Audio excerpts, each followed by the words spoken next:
Pemirsa, setelah pemerintah Republik Indonesia mengeluarkan undang-undang yang melegalkan perdagangan mata uang kripto dan mengklasifikasikan mata uang kripto sebagai komoditas, minat terhadap Bitcoin dan aset digital lainnya mulai meroket. Menurut Kementerian Perdagangan Indonesia, jumlah investor kripto Indonesia 2 kali lipat dari jumlah warga negara yang memperdagangkan saham. Dalam hal investasi online, Indonesia adalah salah satu negara yang paling menjanjikan di antara negara-negara Asia Tenggara. Indonesia merupakan salah satu pasar modal utama di kawasan ini, tetapi negara ini masih dalam usia dini dalam pengembangan produk investasi retail. Pangsa investor retail di antara warga negara kurang dari 1%.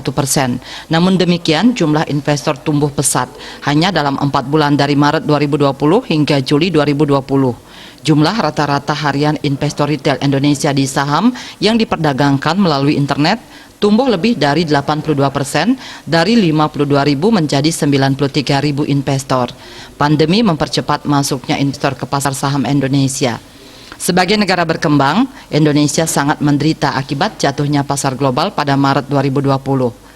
Saat itu, investor asing melompat keluar dari pasar saham Indonesia yang secara tradisional tergolong pasar berisiko tinggi karena negara tersebut termasuk dalam kategori ekonomi berkembang dibandingkan dengan negara maju.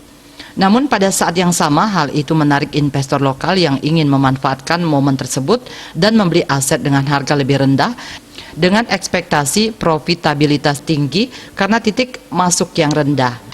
Pendorong lain dari ledakan investasi di Indonesia saat ini adalah masuknya kelompok demografis baru milenial yang lebih cenderung menggunakan perangkat seluler dan teknologi digital. Justru generasi muda warga negara Indonesia inilah yang lebih rentan terhadap pengangguran terkait pandemi. Pada saat yang sama, milenial lebih aktif dan terbuka terhadap platform perdagangan digital yang dimaksudkan untuk menggantikan komunikasi offline tradisional dengan pialang bursa saham. Alasan utama di balik meningkatnya minat dalam investasi di kalangan warga negara Indonesia adalah menggapai kebebasan finansial secara alami. Sebagai akibat dari penurunan 10 kali lipat nilai tukar rupiah dan meningkatnya angka pengangguran selama pandemi, kebutuhan akan kebebasan finansial semakin meningkat.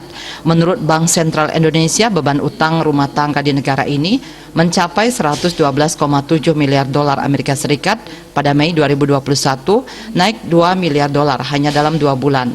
Pertumbuhan pesat pasar mata uang kripto yang kapitalisasinya mencapai 2 triliun dolar Amerika Serikat pada tahun 2021 telah mempercepat minat terhadap aset digital di seluruh dunia. Setiap lonjakan harga Bitcoin disertai dengan pertumbuhan minat terhadap mata uang kripto.